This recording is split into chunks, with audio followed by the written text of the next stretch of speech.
Hi friends, మా ఇంట్లో చాలా మొక్కలు ఉన్నాయండి. ఈ చెట్టు మేము గులాబీ చెట్టు అండి. ఇది చాలా పూలు పూసినాయి. ఇప్పుడైతే కొమ్మలన్నీ రాలిపోయి ఇప్పుడు మళ్ళీ స్టార్టింగ్గా మొక్కలు వచ్చినాయండి. ఈ పువ్వులు అంటే మేము దేవుడికి యూజ్ చేస్తామండి, కానీ మీరు దేనికి యూజ్ చేస్తారో మాకు తెలియదు.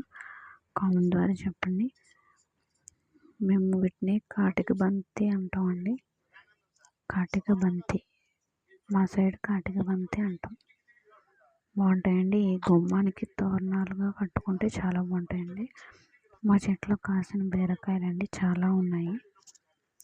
ఇవి మేము వీటిని చీరంకందులు అంటామండి. చీరంకందులు చాలా ఉన్నాయి లోన, కానీ డొంక ఎక్కువ ఉందండి.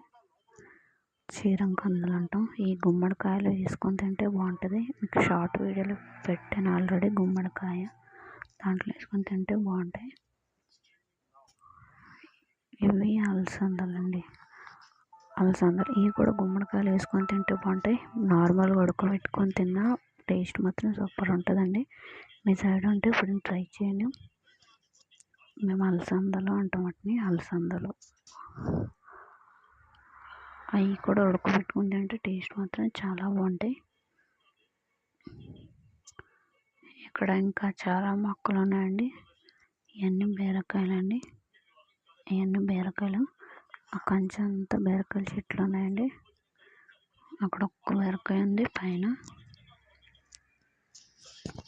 ఇక్కడ ఇది చిక్కుడు చెట్టు అండి. చిక్కుడు చిక్కుడు చిన్నగా ఉంటుంది కదండి, చిక్కుడు చెట్టు ఇది. ఎప్పుడప్పుడే పూలు వస్తున్నాయి, ఇంకా కాయలు అయితే రాలేదండి. చిక్కుడు చెట్టు దీన్ని చిక్కుడు పాదు అంటాం. చిక్కుడు పాదు.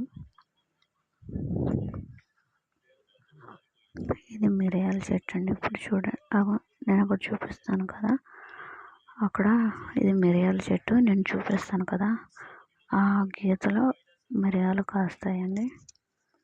అక్కడ ఆ ప్లేస్లో జామ చెట్టు, చిన్న జామ చెట్టు అండి. ఒక్క జామకాయ ఇచ్చింది. అది ఇంకొక వారం రోజుల్లో పండుతుందండి. ఒక్క బొబ్బస్ చెట్టు అండి. ఒక్క కాయ కాసింది. ఇది కర్రపెండలం అంటే తెలుసా అండి? కర్రపెండలం మొక్క. కర్రపెండలం చాలా చెట్టు అయితే చాలా లావుగా ఉంటుంది, ఎక్కువగా కొమ్మలు ఉంటాయి. కర్రపెండలం. ఈ జామ చెట్లు అయితే మూడు జామకాయలు ఉన్నాయండి. 3 జామకాయలు ఉన్నాయి. అవి ఉన్నాయి, 3 ఉన్నాయి.